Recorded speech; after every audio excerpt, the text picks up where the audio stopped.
¿Habéis ayunado cada día de esta cuaresma? Todos los días. Desde el sábado. ¿Habéis oído la voz que viene a vos? Varias veces. ¿Qué os ha dicho? Que os responda con valor.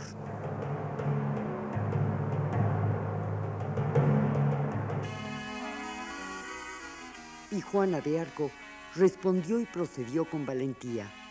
Ella fue la protagonista de la salvación de Orleans, territorio de la Francia actual. Esto sucedió en el siglo XV. El profundo misterio de Juana de Arco radica en su fe religiosa y su patriotismo. Ella sostuvo ser la mensajera de las palabras de Dios que le eran transmitidas por voces de santos. El vigor con el que actuó y la fe que sostuvo simbolizaron el despertar nacional francés, reforzando la figura del rey y a la burguesía.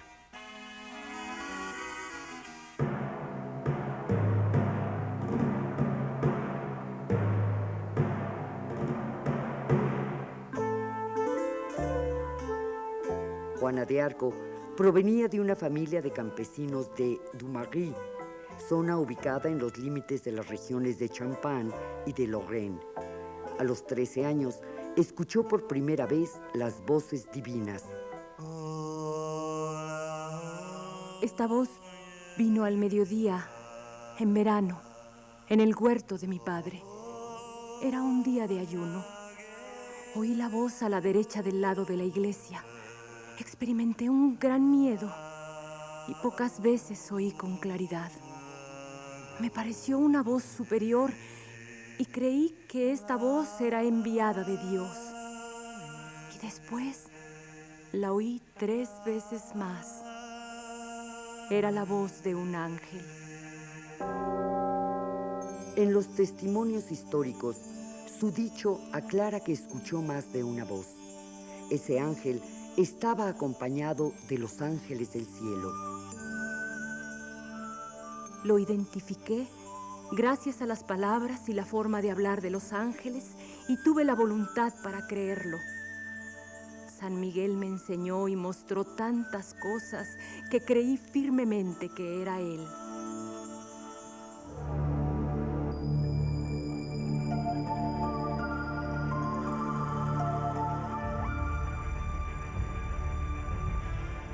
Desde 1337 se llevaba a cabo la Guerra de los 100 años, pugna por la corona francesa entre la Casa Capeta de Valois y los reyes de Inglaterra. Dicha guerra centenaria parecía terminar por periodos. Casi a su final, en 1415, Enrique V, rey de Inglaterra, incrementó las hostilidades y subyugó a los franceses avanzando por Normandía. El soberano inglés contaba con un aliado, Juan el Bueno, duque de Borgoña. Al pasar por Normandía, los ejércitos inglés y borgoñés se habían apoderado de París. 2 años después, ambos reyes murieron. El heredero a la corona inglesa contaba con 10 años de edad, y la posibilidad de que el infante se hiciera cargo de los destinos de Francia e Inglaterra era ya casi un hecho. Después de que Juan el Bueno asesinó al duque de Orleans, el duque de Bedford, tío del pequeño rey inglés, puso sitio a la región, clave principal del sur y centro de Francia. La toma de Orleans se tornó en empresa fácil gracias a la guerra civil que se llevó a cabo entre los borgoñeses y los armagnacs, consecuencia del crimen que cometió Juan el Bueno, quien a su vez reconoció a Enrique VI de Inglaterra como heredero del trono de Francia. El final del espíritu medieval dio cauce al concepto de nación, que se centraba en la figura del rey. Esto se dio a partir de que los turcos otomanos tomaron Constantinopla y se adentraron en Europa, determinando la unión de Hungría con Austria. Es sorprendente cómo a partir de este momento histórico se conforma incipiente la geografía política del continente europeo.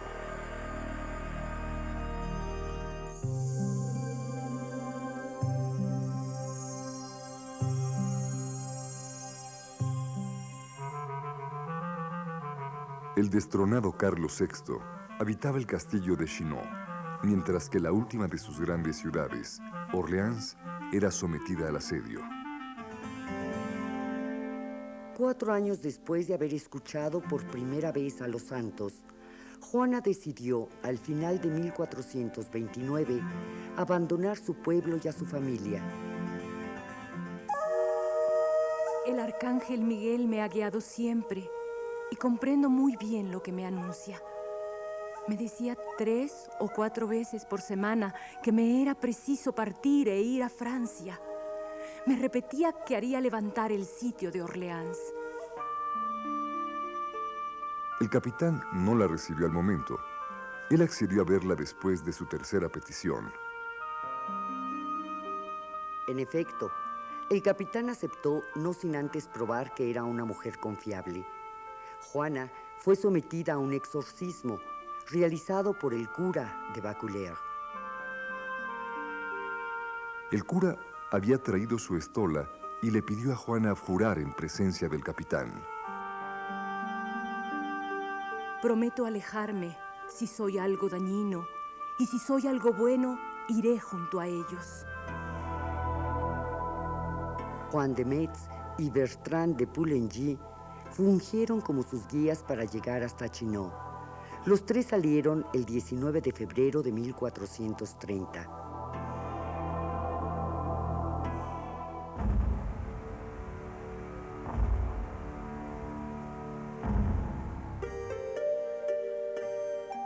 Es la voz de un ángel, de un santo, de una santa o de Dios. De Santa Catalina y de Santa Margarita. ¿Cómo sabéis que son estas 2 santas?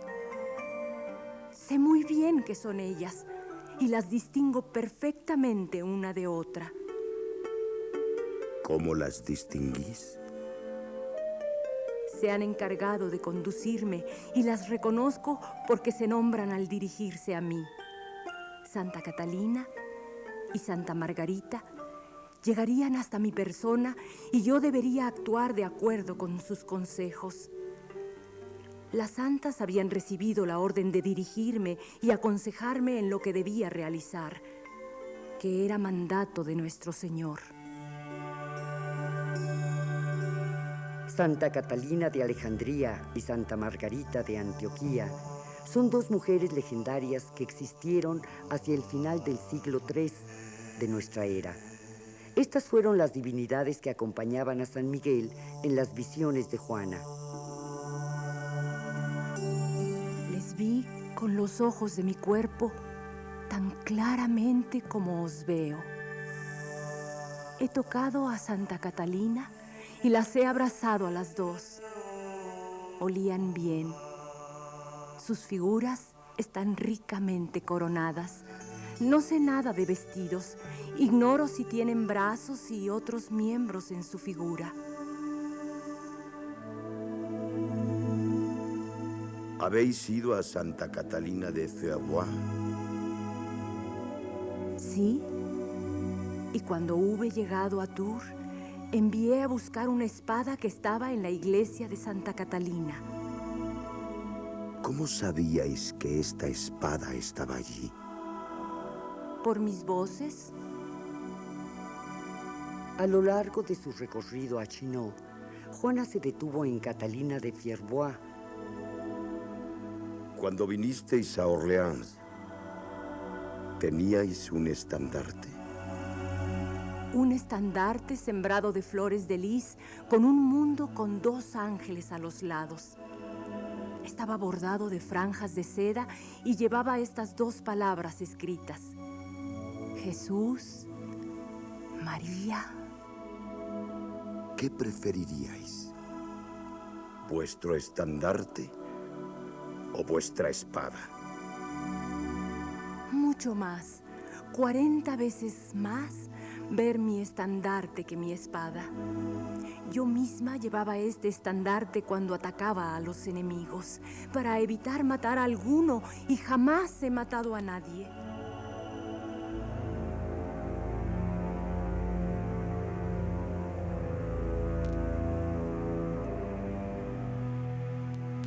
Fui interrogada durante 3 semanas en Poitiers y en Chinon.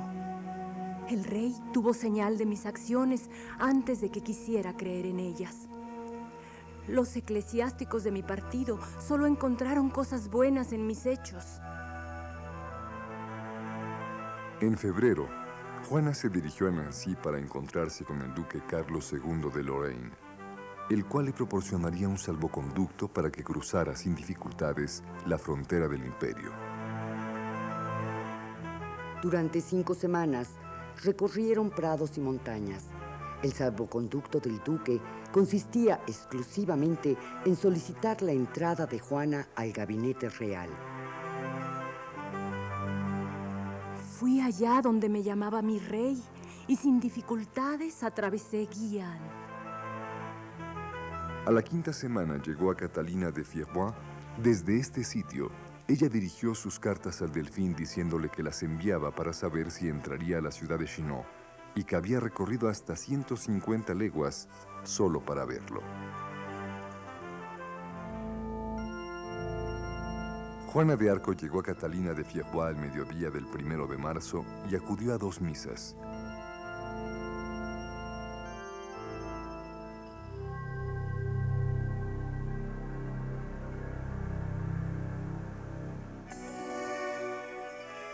He venido a ver a mi rey, ¿A qué ha venido? a salvar el reino francés. ¿Qué desea del rey? Tengo 2 mandatos del Señor del Cielo. 1, levantar el sitio de Orleans. Otro, conducir a mi rey a Reims para su coronación y consagración. Para Juana de Arco, no fue fácil acceder a Carlos VII. El Consejo Real le puso pruebas antes de permitir el encuentro.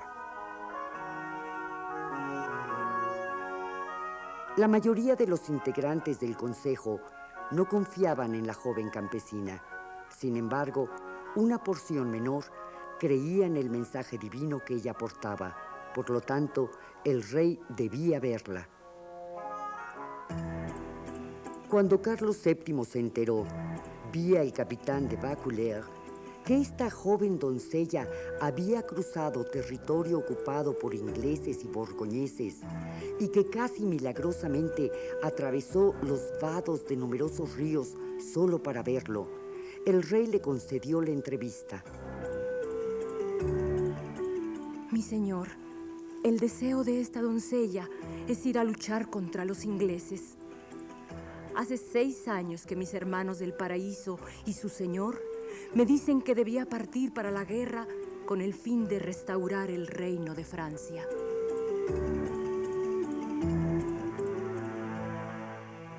Ella fue interrogada por los altos funcionarios de la corte. Esto no tenía como objetivo exclusivo el acercarse a ella, sino hacer correr la información para sondear la opinión pública, sin cuyo consenso no podía entrar en acción la doncella de Orleans.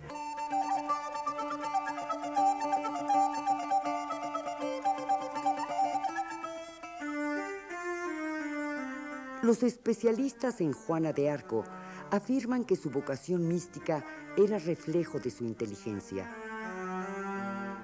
Es un hecho que esta inteligencia estaba dotada de percepción y de sentido práctico. Cada uno de sus pasos fueron planeados y se llevaron a cabo bajo el influjo de la aureola divina. Juana de Arco tuvo que pasar varias pruebas en Poitiers, recinto del Parlamento y de un numeroso personal eclesiástico. Entre estos 2 grupos heterogéneos, se debían escoger 20 investigadores que tendrían como encargo interrogar a Juana y comunicar su opinión al Consejo del Rey.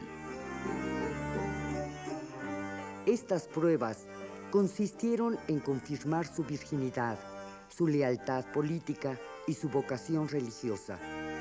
El 11 de abril le fue remitido al rey Carlos VII un informe escrito, nombrado Elevación de Juana. A saber, la doncella prueba por humana prudencia y por oración, pidiendo un signo de Dios.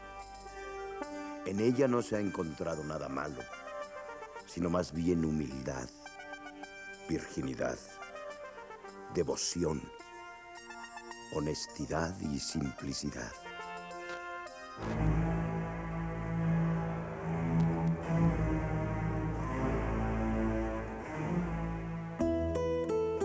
Rey de Inglaterra, y vos, duque de Bedford, que os llamáis regente del reino de Francia, obedeced al Rey del cielo.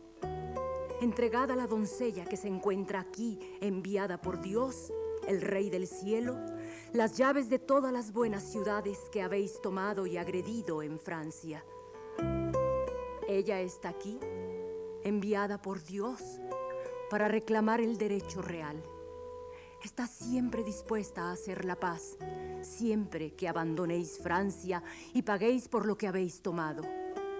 Y vosotros, los que estáis sitiando la ciudad de Orleans, idos por encargo de Dios a vuestro país. Y si no lo hacéis así, soy jefe de guerra. Si ellos no quieren obedecer, los haré matar a todos. Durante su estancia en Poitiers, Juana de Arco redactó estas líneas e, investida de la señal divina, las envió al pequeño rey de Inglaterra y a su tío, el duque de Bedford. El tono y las palabras que dicha misiva contenían fueron uno de los argumentos para decidir la tragedia de su final. Vestía atuendos masculinos con su estandarte al frente. Gracias a su constitución física, realizaba grandes cabalgatas y soportaba sin resistencia los sacrificios de la guerra. Se dice que era poco proclive a las palabras y era extremadamente prudente en lo que decía.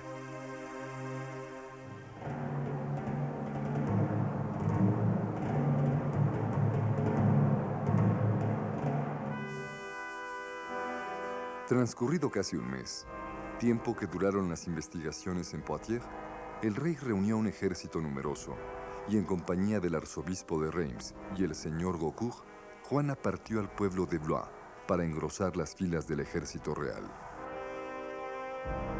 Juana de Arco llegó a Orleans al anochecer del 29 de abril de 1429 y fue bienvenida con señales de apoyo del pueblo sometido. Iba acompañada de su escolta. Ella impulsaba moralmente a un ejército de más de 10,000 hombres. A pesar de todos los ingleses, que entonces no pusieron ninguna dificultad, entré armada de todos los arreos, montada en mi caballo blanco. 9 días después de la entrada de la doncella, Orleans fue liberado y ella se retiró del sitio con dirección a Reims para coronar a Carlos VII.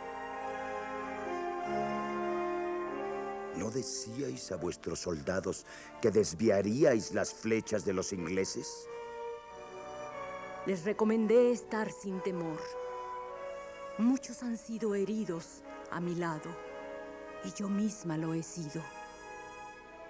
¿Teníais presencia de ello? Lo había anunciado antes del combate.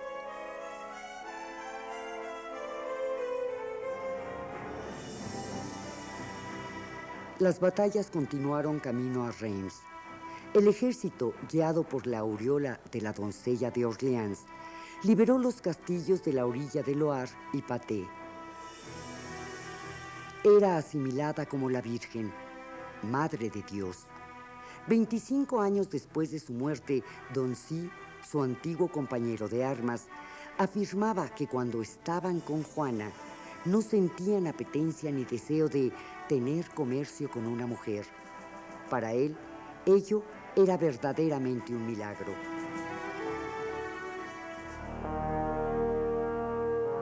Carlos VII Fue coronado rey de Francia el 17 de julio de 1429. Señor, quisiera que me ordenase ir a cuidar el ganado con mis hermanos. Se alegrarían mucho al verme de nuevo. Como el rey, recién ungido, no podía prescindir de las artes de Juana de Arco. Ella no regresó a su pueblo natal. Su fortaleza y aliento encabezaron la misión militar para liberar el resto del territorio francés.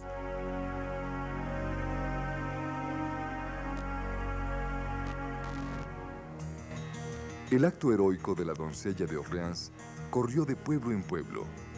La esperanza de despojar a los ingleses del resto del territorio galo crecía en la medida que ella avanzaba por los caminos ocupados. Ella prosiguió su camino hacia París, en donde se retiró al ser herida en un asalto.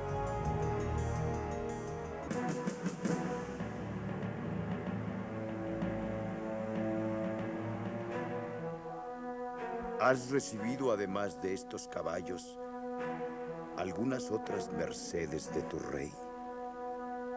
No pedí nada al rey, excepto buenas armas, buenos caballos y dinero para pagar a los hombres bajo mi responsabilidad.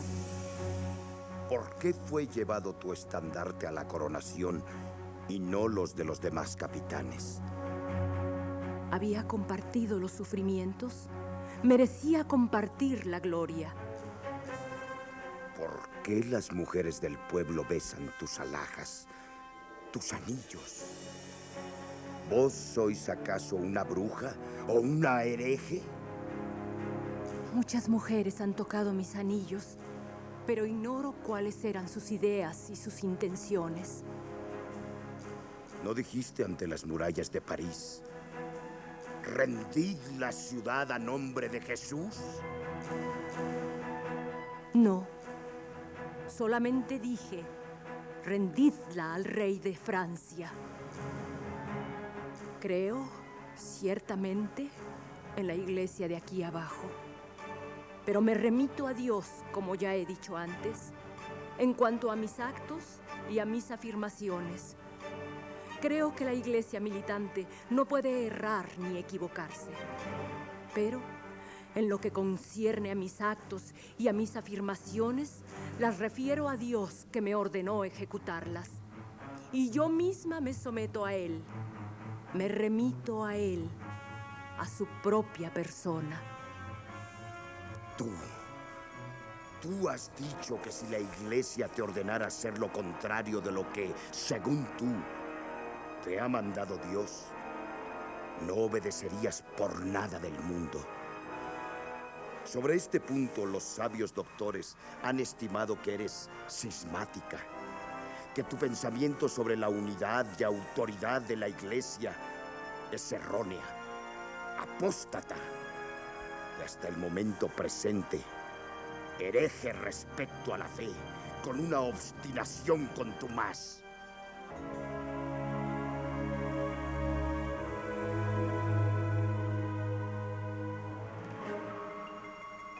La heroína fue capturada en Compiègne por los borgoñeses. Ella era el elemento que perseguían con mayor codicia. Dieron 10,000 francos por su persona. La venta de Juana de Arco se realizó el 23 de mayo de 1430. De allí partió la comitiva con la prisionera hacia la torre de Beaurepaire. De dicha torre trató de escapar saltando más de 60 pies y fue de nuevo capturada. Es muy cierto que intenté escaparme de aquellos lugares y he querido hacerlo ahora. Todo prisionero tiene derecho a escapar. Los historiadores atribuyen a los malos consejos de la corte el desenlace fatal de la doncella francesa. El rey no atendió la noticia de que Juana de Arco había sido encerrada en Beaurepaire. El delfín no dio instrucciones para rescatar a quien le había recuperado el trono. Juana de Arco fue entregada a un tribunal eclesiástico que era dirigido por el padre Pierre Rochon. Couchon era aliado de los ingleses y había sido expulsado por esa razón de territorio francés. Este padre de la Iglesia era experto en labores inquisitoriales.